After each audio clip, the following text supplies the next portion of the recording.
Punjabi radio USA ਪੇਸ਼ ਕਰਦਾ ਹੈ ਅੱਜ ਦਾ ਦਿਨ ਸਿੱਖ ਇਤਿਹਾਸ ਵਿੱਚ।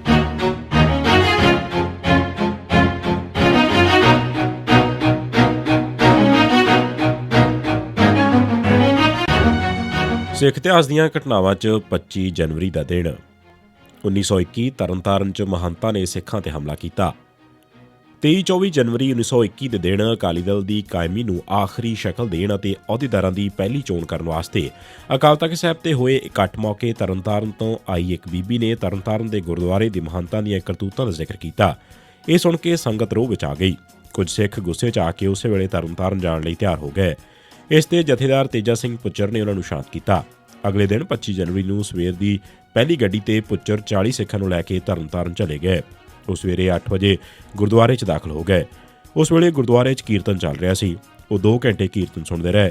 ਇੰਨੇ 'ਚ ਮਹੰਤ ਨੇ 70 ਦੇ ਕਰੀਬ ਬੰਦੇ ਇਕੱਠੇ ਕਰ ਲਏ। ਮਾਹੌਲ ਵੇਖ ਕੇ ਪੁੱਚਰ ਨੇ ਮਹੰਤਾਂ ਨੂੰ ਆਖਿਆ ਕਿ ਅਸੀਂ ਤੁਹਾਡੇ ਤੋਂ ਕਬਜ਼ਾ ਲੈਣ ਨਹੀਂ ਆਏ, ਬਲਕਿ ਸੰਗਤ ਦੀਆਂ ਸ਼ਿਕਾਇਤਾਂ ਦੱਸਣ ਆਏ ਹਾਂ।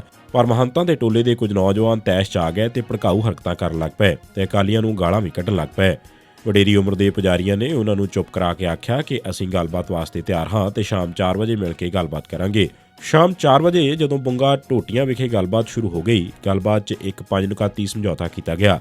ਸ਼ਾਮ 5:30 ਵਜੇ ਜਦੋਂ ਇਹ ਸਮਝੌਤਾ ਤੈਅ ਹੋ ਗਿਆ, ਪੁਜਾਰੀ ਨੇ ਆਖਿਆ ਕਿ ਉਹ ਆਪਣੇ ਸਾਥੀਆਂ ਨਾਲ ਗੱਲਬਾਤ ਕਰਨਾ ਚਾਹੁੰਦੇ ਹਨ। ਇਹ ਕਹਿ ਕੇ ਉਹ ਬਾਹਰ ਆ ਗਏ। ਰਾਤ 8:30 ਵਜੇ ਦੇ ਕਰੀਬ ਇੱਕ ਦਸਤੀ ਬੰਬ ਉਹਨਾਂ ਕੋਲ ਆ ਡਿੱਗਾ। ਇਸ ਪਿੱਛੋਂ 4-5 ਬੰਬ ਹੋਰ ਸੁੱਟੇ ਗਏ। ਇਸ ਨਾਲ ਕਈ ਬੰਦੇ ਜ਼ਖਮੀ ਹੋ ਗਏ। ਇਹ ਸਾਰਾ ਕੁਝ ਪਲਾਂ ਛਣਾਂ ਵਿੱਚ ਹੀ ਵਾਪਰ ਗਿਆ ਤੇ ਇਸ ਮਗਰੋਂ ਮਹੰਤ ਦੇ ਬੰਦੇ ਬੱਤੀਆਂ ਬੁਝਾ ਕੇ ਦੌੜ ਗਏ।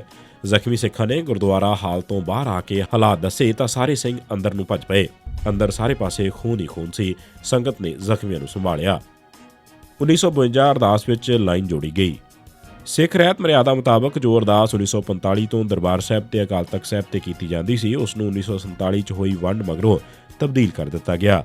25 ਜਨਵਰੀ 1952 ਦੇ ਦਿਨ ਨਨਕਾਣਾ ਸਾਹਿਬ ਤੇ ਹੋਰ ਗੁਰਧਾਮਾਂ ਜਿਨ੍ਹਾਂ ਨੂੰ ਪੰਥ ਤੋਂ ਵਿਛੋੜਿਆ ਗਿਆ ਹੈ ਦੇ ਖੁੱਲ੍ਹੇ ਦਰਸ਼ਨ ਦੀਦਾਰ ਤੇ ਸੇਵਾ ਸੰਭਾਲ ਦਾ ਦਾਨ ਖਾਲਸਾ ਜੀ ਨੂੰ ਬਖਸ਼ੋ ਲਫ਼ਜ਼ ਜੋੜ ਦਿੱਤੇ ਗਏ।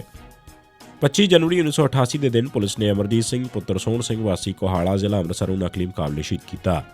ਸਿੱਖ ਇਤਿਹਾਸ ਦੀਆਂ ਘਟਨਾਵਾਂ 'ਚ ਸੀ 25 ਜਨਵਰੀ ਦਾ ਦਿਨ।